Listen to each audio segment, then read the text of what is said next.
Kalau kita boleh jujur, komunikasi adalah sesuatu yang kita kerjakan setiap hari. Pagi, siang, malam, setiap saat kita berkomunikasi. Tetapi kalau kita pun boleh jujur, seringkali kadang-kadang pesan yang kita sampaikan tidak sampai kepada si penerima pesan tersebut. Artinya, ada masalah dengan komunikasi kita. Sebenarnya bicara masalah komunikasi, bicara tentang apa? Komunikasi adalah bagaimana cara kita untuk menyampaikan pesan antara si pengirim pesan kepada penerima pesan. Yang sering terjadi adalah banyaknya noise atau banyaknya hal-hal yang membuat pesan tersebut tidak dapat disampaikan dan tidak dapat diterima kepada si penerima pesan. Kalau kita pelajari dalam ilmu komunikasi, sebenarnya ada dua atribut besar, ada dua garis besar dalam komunikasi itu sendiri. Pertama-tama adalah garis yang namanya adalah yang kita sebut dengan sociability continuum atau garis sociability atau garis sosial.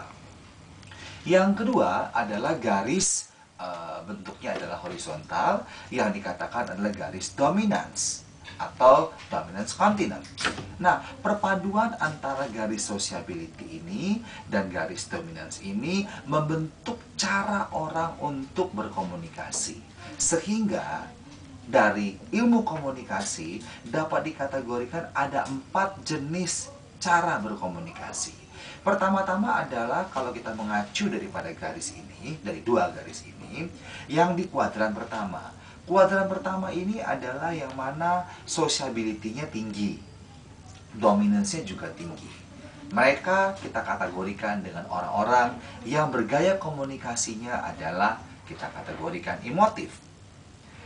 Kuadran yang kedua adalah dominansinya itu tinggi, tetapi garis sociability-nya cenderung rendah.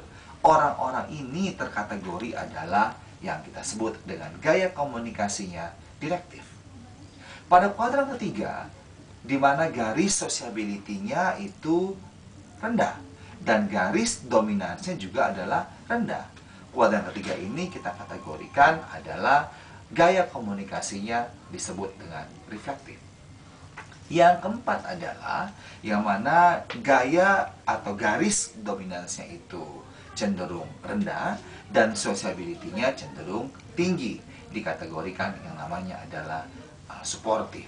Nah, dengan 4 kategori ini diharapkan bagaimana agar si tipe-tipe ini dapat menerima atau menyampaikan pesan dengan amat baik sekali.